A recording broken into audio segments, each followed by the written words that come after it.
and they keep their community. And the concept isn't beyond a Norca, somebody from Trent, from Camden. No.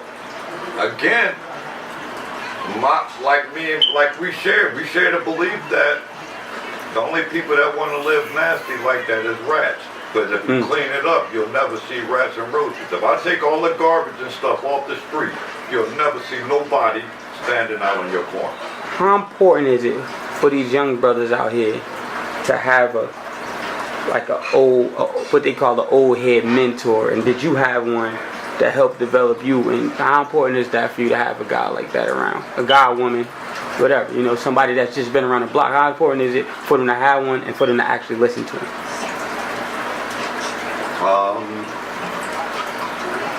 Very important. I remember they had a program in Newark. I found it offensive. It was called 10,000 Mentors.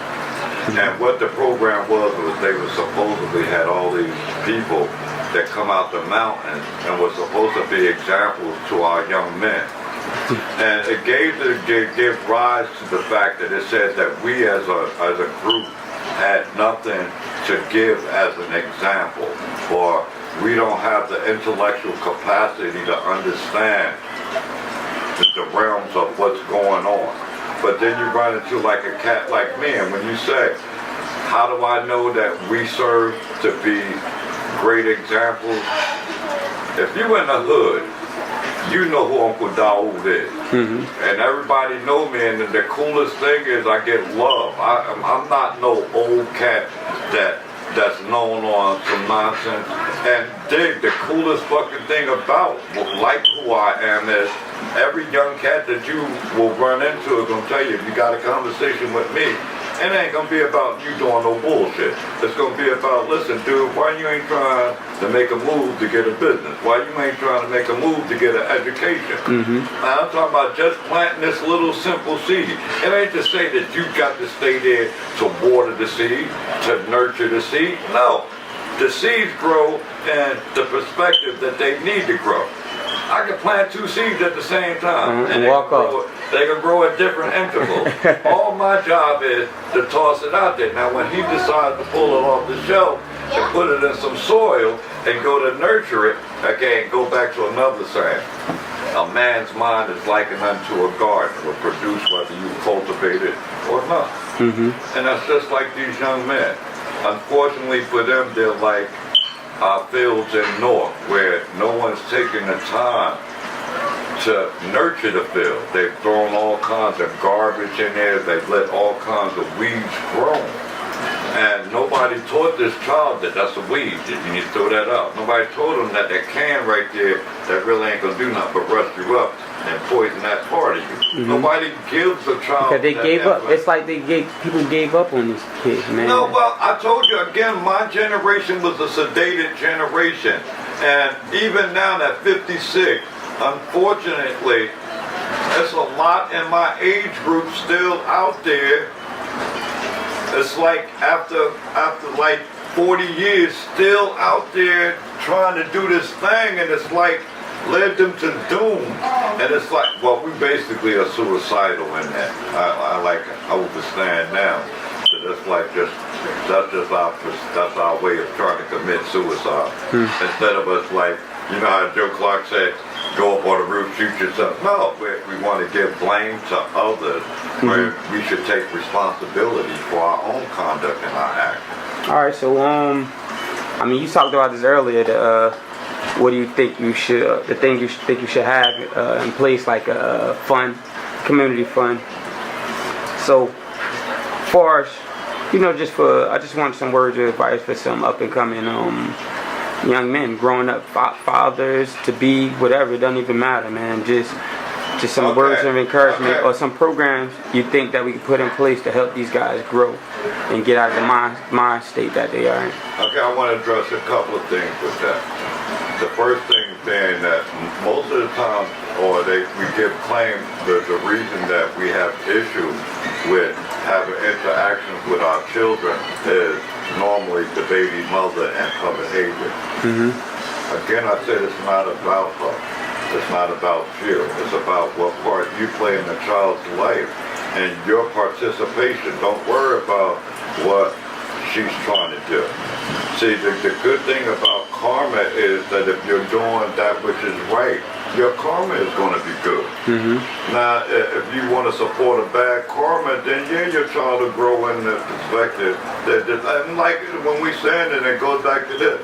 I didn't even hate, I disliked my father. I didn't hate my father. He's my fucking father. I didn't dislike him.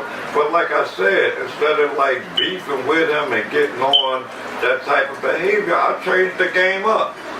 So it's like, for us as men, you have to take responsibility for when you nurture, when you bring this child into existence, that you have to play a part in your child's life. You can't be a person to whom you want to be, and particularly that guy that wants to holler, oh, don't have that motherfucker around my baby. You doing 20 years. She 21 years old. She have a lot of shit around your baby while you in prison. So, had you not put yourself in a circumstance to be there and had been like doing what you need to do to participate in his life, you won't have to be concerned with what's around it. I got children that me and their parents broke up. And listen, well, I was fortunate to be from one family that we all was cool. We had like the X thing. The X thing was we didn't break up on we just hated each other. Nah, you still family. Yeah, it just didn't work out. We still family 100 years later. It don't matter that we physically don't have this relationship no more. And you know, that brings to the point of like when you say, what do we need? We need to get back to community, because like I said, that concept is a communal concept that we understand that, look, you'll have an interaction, but we still all going to remain family. Now, the thing that I think that would give nurture back to the hood, like I said, all the children aren't intellectually adept. And because of that, we tend to believe that everybody should be college bound. No. I know a lot of programs that exist or vocational skills that don't take nothing but a matter of doing it a couple of times. Yeah, man, because that's how it is. Everybody not go to school no non-fucking month. Listen, all I gotta do is go over here and show you how to do this two, 3 times. You'll have it fucking down pat. You'll develop your... So now, the offensive thing is to watch places like Newark that I think was some old bullshit, because like I said, historically, Newark should have been rebuilt maybe 4 generations ago. And as it stands, you're just rebuilding a major metropolis, and almost 5 generations later, and then not to have the men prepared to be participating in the rebuilding of that city is offensive.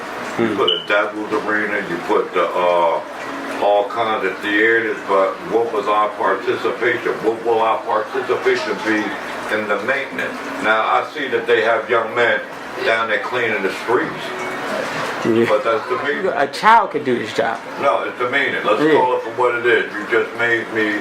I pick up these people's trash that you throw down. Why weren't I being prepared? And that when you're putting that electrical system in, that I'm not participating. When you're putting a plumbing system in. When we're talking in America and particularly major cities, infrastructure, why aren't young men being prepared in it? Like, I live in the South Brunswick area, and they have a little area down here right off the turnpike, where they got the big machines, where they train they people on the bulldozers, the cranes. Yeah, the caterpillars and stuff. Why we ain't getting none of that? I think the local down there, where the local for the brothers. And it's not like to keep it racial, but it is what it is. It's like, I know shit that exists that we can have in Greenfields.